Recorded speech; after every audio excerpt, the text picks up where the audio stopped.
Today on the ropes, I got one of the heavyweights coming out of Upton. 15-0 as professional, 9 knockouts.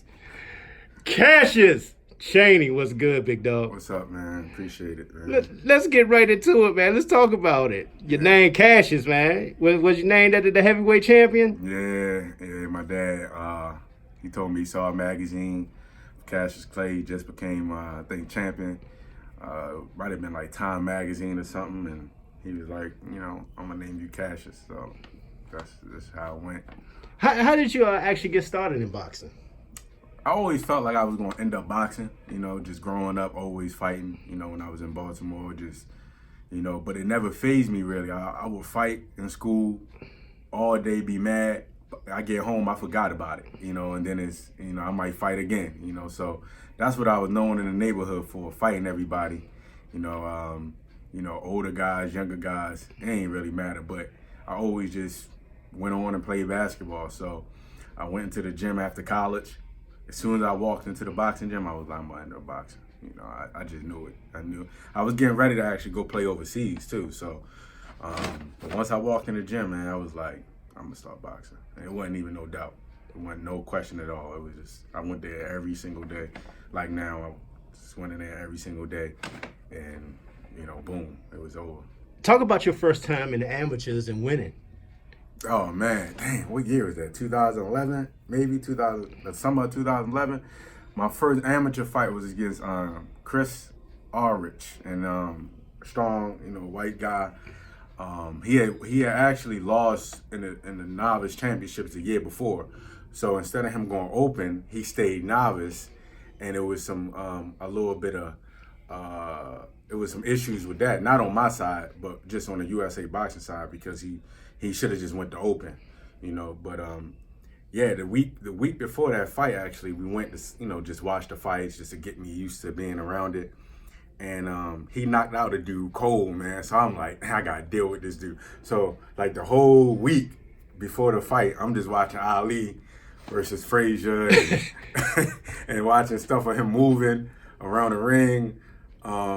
Lenny Slores versus Tyson, stuff like that. I was just watching how guys moved, and that's what I did the whole fight. I just moved around, punch, score, and then I'll let him throw some punches, and then he'll get tired, and I'll just, pepper him again. That's probably one of my best fights in the amateurs, as far as the fact that he was supposed to win it. Because, the guy he knocked out cold, man, it was crazy. So I'm like, damn. And during that time, did you really, your name really get around after that point? It did, but it didn't. It did because it was like my name, but I think people were still skeptical of like how much I wanted to really box, because everybody knew I was a good basketball player. So when they went and probably looked at my name and they like, who's this kid? A lot of basketball stuff popped up, especially in Connecticut. So I think that was like the tug of war. Like, hey, he might still want to play basketball. He might just be doing it just to see if he can do it. Like most people, older people, they do it just to get a fight and say they did it. So for me, I was like, nah, I'm really gonna do it, and I went on and won the whole thing that year in the novice. And I think then people really started saying, all right, maybe he's gonna take it serious, so. Now, talk about your experience working with Coach Calvin and Coach Kenny, and how did that all come about? That's different, actually, a brother, basically my brother's best friend, one of my brothers, like a brother to me, he trained here, Brandon Cable. He fought Tony Thompson, and he trained under Coach Calvin for a little bit. And when I was in the transition of figuring out where I wanted to train, I was training in Florida.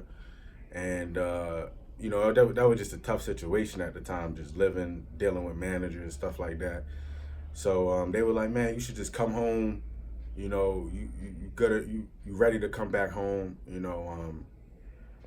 was a lot of stuff that went into it. Like I wanted to, come back, talk to kids. It was a lot of stuff because I do that in Connecticut. So I needed to know that there was some stuff in place for me to come back. And we're working on that now. So I met with Coach Kenny and Coach Calvin, and, that's all she wrote. I was like, you know what? I can stay at the crib. I don't know nobody here besides a couple childhood friends. And, this is just a gym. So I was like, let me do it. I wanted to talk on that. One of the things that you were just talking about, working with and helping underprivileged kids. That's one of the things you say you want to establish here in Baltimore. Yeah. And how's that process? Are you going to go about that process? I Guess want to is what I'm start in asking. schools, like especially in times when I don't have any when I don't have a fight coming up or anything like that. Probably started some of the schools I went to. I went to Thurgood Marshall. I was expelled from there. And then I went to Hamilton Middle School, and they really worked with me. You know, I went same troubles, but you know they let me get through this, graduate. You know, and uh, that whole the whole system of Baltimore, the kids, man, they just need an outlet. I think me going to Connecticut, it provided something a lot different. I went to New London, which is a city, but I was able to go to school in a town called Saybrook, which is predominantly white. So I got to really mature as far as like the do's and don'ts. You know what I mean? With certain things I could do here in Baltimore, I know when I got home, nobody gonna know. Mm-hmm. But in Connecticut, I missed school maybe once or twice, and they call in my crib like, "Hey, why didn't you come to school?" I'm like, "What the heck? The hell is this? Hey, what's going on? I just ain't go to school. I was sick." But that was the difference, and those little things, they matter. So if I could ever maybe start something where I bring some kids just to see Connecticut, shadow some kids at school, and them kids come down here shadow, I think they'd get a better appreciation of what's out there, in the world, just college, everything, and So I think a lot of kids in the inner city don't really get the opportunity to get outside of their city. Mm-hmm. Many don't even get outside of their own neighborhood. Mm-hmm. So to experience something like that, well, I think that would open up their eyes and let them know there's a bigger possibilities and things to look forward to in the world. Right, it is. I mean, you got so many different personalities in this gym, which makes this gym sort of special. Every pro in there is different. Truck is different from me. I'm different from Tank. We all from the same place though, so we all got that same mentality in a sense. It's just a different ways that we've came up out of it. Like if you look at Tank, a lot of kids in here, they gravitate to Tank because he's young. He's been around Floyd Mayweather. He's with Floyd Mayweather. He grew up in his gym, whereas for myself, I grew up here, but I was able to get out of here and see a whole different types of world, sort of athletes, sort of that type of thing. So these kids got so many paths that they can go. You know what I'm saying? That's positive if they want. You know what I mean? And it's just gym it's a different type of place, different type of atmosphere. And you got the coaches. You got Coach Kyle and Coach Kenny. They've gone two different paths to bring them to boxing, right? So the kids got so many different things they can look at and be like, oh, all right, let me try that. And one of the things that they've experienced a lot with what the kids experience, so they can relate to a lot of them, even though it's a different time, different era, but it's still the same problems going on in the world, and they can relate to a lot with what the kids are going on. How important is Upton, you feel, to Baltimore? Oh man, it's very important. I mean, I only can speak for Upton because this is where I've been, and I think it's very important, man. Sometimes I come in the afternoon just to, excuse me. I just come in the afternoon just to kick it with the kid. Taj, Time Machine, Jabril, Too Sharp. It's a lot of kids in here that are sharp, that are really, really intelligent and sharp, man. Just the mentality of this gym. Like I joke around with kids up in Connecticut saying, I'm gonna bring y'all down to the gym, man. Y'all gonna see these kids be smart with no headgear. These kids are in the gym. You know what I mean? And then I look and I'm like, I don't know. Because they might not be able to, the intensity of it is intense. The city is intense, right? So, man, this gym is special because it provides that door, that open door policy. Look, you'll come on in here, stay off the streets. And that's why it's special. Now I got to ask you, man, about the movement that you see going on in the heavyweight division. Mm-hmm. What's your thoughts on the heavyweight division right now? It's open. I think it's pretty open. I think you got Wilder, you got Joshua, Andy Ruiz, you got Joseph Parker, you got Tyson Fury, you got Dillian White. I think any of those guys, anybody can lose on any given night in the sense that there's not really too many guys that defensively minded. Everybody pretty much is offense. It's like the NBA now. It's like run and gun. You know what I'm saying? And I think it makes for just an open door policy towards those belts or towards just making money, period. And man, I just think by the end of probably by this next summer, I'll be in that mix due to the fact that I've done just gradually learning my formula and also sticking to the basics of, not putting anything in my body, staying focused, staying in the gym, and just trying to, invest in my career. I invest in my career pretty much myself, other than my promoter, of course. Shout out to Main Events, by the way. Yeah. And my sponsors, I got some really, really good people in my corner, in my life. My mom, father, second mom, everybody, grandmother. So shout out to them too. Yeah. Because it could be a hard life for a boxer, man, who first started, man, coming up in this, man. How important is it to have sponsors and good people in your corner? I've been fortunate. I've been fortunate, man. Just before I came here, I call her my second mom, Susan Devlin. Her grandfather used to box, Huey Devlin, and pretty much one of my friends introduced me to them, who would sponsor me in a restaurant in Connecticut. And man, it just happened at the right time because I was going through a transition of, man, where am I going to train at? It was tough. You know what I'm saying? Like, I wasn't really making the type of money I am now as far as what I can live off of, right? So I'm like, dang, man. But everything going towards boxing. Everything I do pretty much go towards boxing. I've done a good job as far as I earned a scholarship in college. My parents ain't had to pay for my school. I graduated. I did. I ain't really had no stupid bills, no kids, right? So everything I do go towards boxing. Even now, I invest in my career, and I think that always gives me that feeling of like it's gonna pay off. I just know it is. I just know for a fact it's gonna pay off. You know what I'm saying? Ask Coach Calvin and them. They know everything I do. Pretty much, I do it on my. I get help, but it's from me asking or from me doing it. You know what I'm saying? So, I think it's gonna pay off.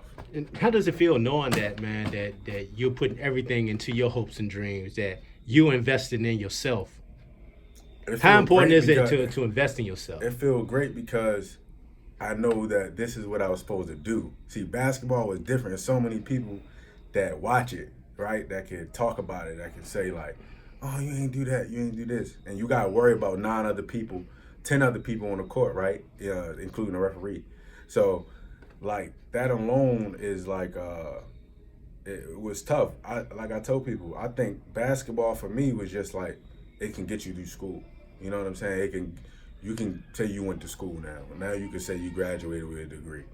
And I did sports management. So, like, I can manage myself, right? So, like, you know what I'm saying? Like, it feels great, man. Like I said, anything I do, man, go towards. And if I ask for help, people will know it's probably for boxing. It ain't for nothing, no partying and no dumb stuff. Like, it's going to be for either boxing or maybe down the line getting a house or something. But it ain't going to be for no stupid stuff, I gotta ask, man, because one of the questions I always like to ask with people, man, especially for kids out there who are listening, who going through life struggles and situations. One of the questions I always like to ask is, what's the toughest thing that you've been through in your life, and how did you overcome it? Dang, let me see. The toughest thing, I would say the toughest thing was probably, dang, that's a good one.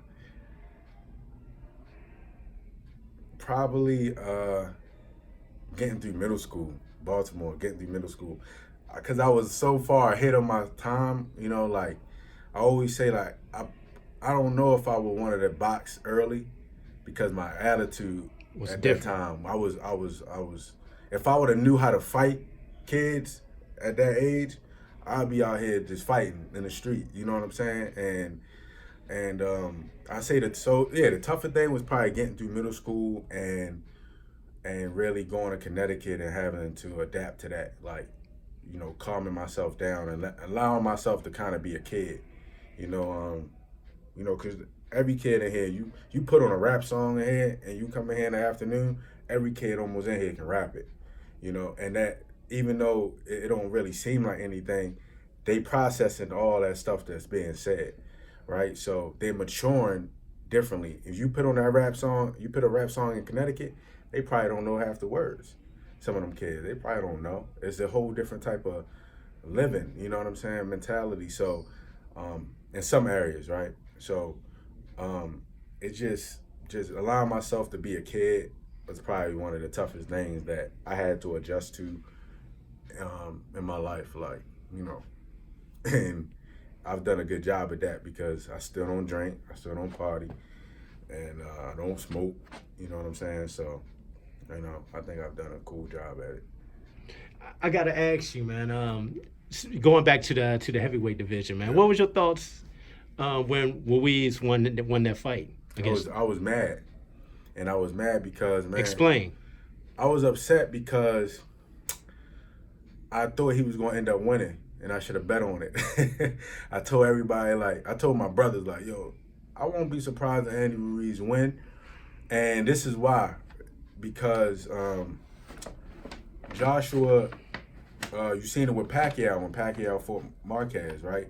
When he thought he was going to get Floyd Mayweather, and in my opinion, he fought him normal. And I thought Joshua was fighting Andy Ruiz pretty fair, like normal, when he came over here. And Andy Ruiz, man, he shocked the world, man. And I'm sitting here like, damn, I got a feeling he gonna win. And I'm happy I don't bet either, by the way, because so that the bet didn't go through. So I put the bet in, but my bank called and they was like, you got a foreign purchase on your card. So I was like, all right, forget it. All right, forget it. Because I'm going to be mad if you don't win. But I should have put it through, man. So shout out to Andy Ruiz for the win, though. But yeah, man, it's good for boxing. It's good for boxing. I hope that if I'm Andy Ruiz, and this is me, if I'm Andy Ruiz, I'm saying go ahead, take the belts, man, because I'm not fighting you in the UK. Because Joshua got too much pull over there. Yeah. He got too much pull with certain stuff. So I'm not fighting you in the UK. You want to fight me, you fight me in America. And, we get a fair shake, So, yeah, it's man, boxing crazy, man. It's crazy. So, I got to ask you, man. July 27, Baltimore, man. What's your thoughts on that, man? Gervonta Tank Davis fight here in the hometown of Baltimore. It's going to be, man, it's going to be special. It's a special time, man. It's funny because I know they wanted to get me on that card, and I'm like, I don't know yet. I don't know. I don't know if I'm not gonna say I'm not ready to be on the Baltimore card, but I'm still kind of in my own space, But I think it's gonna be great. I fight in Maryland the 19th, and then he's fighting the week after. So Baltimore is gonna be it's gonna be on fire. Oh, so you on that I'm on Teofimo Lopez card. Oh, okay. Yeah, I'm on the top rank joint. Shout out to Main Events and Top Rank, by the way. So it's a cool little thing, man. I love that venue too, MGM. Yeah, I never been there. I never been. So for me, I get to fight, in a different time. Plus, it's a little bit better because my training will be offset with theirs. So shout out to everybody that's on that card though from the gym. It's gonna be nice. Definitely it's gonna be cool. Man, I really appreciate your time today on the ropes, big dog. I'm looking forward to things you got coming up for as far as next year, as far as making those steps to contend for a world title, man. And how excited are you about that process? I will be. I just take it one fight at a time. One fight at a time. I just take it one step, one fight at a time. I do think there's some fights out there for me that aren't too dangerous, but make right fights for me, like strong, good fights for me. And that's where I'm starting to get to that point, that confidence point of the longer time I have, the longer time I have to train for a person, the better it's going to be because I'm very good at visual learning. So that and just being more active. The more active I am, the less I got to think about stuff, So, there's some fights out there for me. There's some cool fights out there for me that I'm looking forward to. Who would you like to fight? Who would I like to fight? Yeah. Of course, I like to fight the top dog. Top dog. The Joshua, Kalnacki, Big Baby Miller, Fury, Dillian White, the Furies, Huey Fury. It's a lot. I would like to fight the top dogs, of course, just to see where I'm at, because I do feel like I can hold my own with any of them. But I think that some decent fights for me would be like, Joe Casamano, Niall Kennedy, maybe Alexis Santos in New England. But a lot of the guys that's from the New England area, I don't know if they would really fight me right now. I'm not training up there anymore, and me training here is a little bit different. Me training down here is a lot different. You see, I can go in there with them and get what I need to get out of it and feel like I got something out of it in the ring, So it's a little different, but man, Chris Arreola would be a good fight for me. There's a lot of good fights out there for me, man, and I don't know. It's some cool fights out there for me that I know will make me, I will have to show my athletic ability and my skills. Hey, man, what would people be surprised to know about you? Be surprised to know, man? Yeah. I do enjoy going to church. I'm a church guy. Maybe this. I don't know if I'm gonna have any kids because I love my nephews, man. I got 4 nephews. They my dogs. So I got a 2-year-old nephew, and maybe I'm the coolest uncle, man. I'm that cool uncle, man, with no kids. So hey, y'all want to come live with me? Come on, man. Y'all want to come chill with me? Come on. I got you. Last question, man. I noticed on your hair, man, you repped the 410 to the fullest, huh? Yeah, I got this maybe when I was in like high school. So I've been had it. I'm gonna get ASICs show on me too. Yeah, so I've always been Baltimore is just different, my mom's side is from Baltimore, my dad's side from Philly, so I got a little bit of both. Oh God. Yeah, it's crazy. I got both. So a lot of similarities with both cities. It is. And during the time, when I was coming up, right, Allen Iverson was that dude. So it's funny because like I just remember a lot of times going through what I was going through in middle school, and me being a big Allen Iverson fan, I used to run into him all the time. And I met him a few times, and I found out that we was born on the same day, and I tell him, and I get up to walk away, he told me Gemini. And at the time, I didn't know what it meant, but he was the first person to tell me my sign. Was Gemini? Oh, wow. So it's funny because, like, I'm like, huh? And he like, Gemini, man. I'm like, all right, well, I don't know what that means. Then my dad was like, he's telling you, y'all got the same sign. Y'all twins. So it was a great, it was a great thing for me to run into him and meet him. Hey, man, once again, man, I really appreciate your time on the ropes. And for people who don't know, like you were just saying, man, it's 2 different things. You got Baltimore, then you got the DMV. Yeah. A lot of people, 30 miles between the 2 cities, but it's totally different, man. Way different.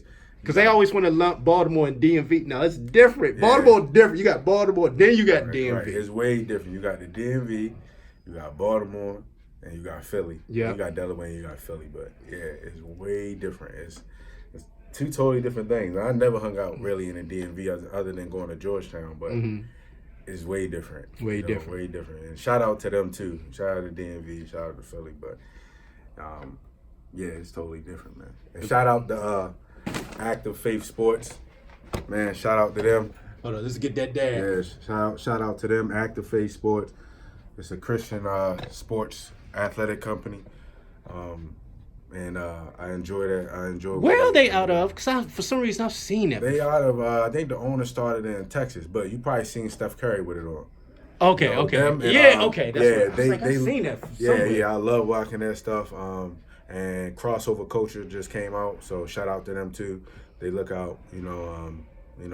Just. I be out here hustling, man. I see. I get on Instagram, I ask, and they hook me up, and everybody else that support me and have shown love to me. Thank you. All right. Once again, Cassius Chaney, 15-0, 9 knockouts as professional heavyweight division. Looking to big noise, and we out. Yeah. Peace.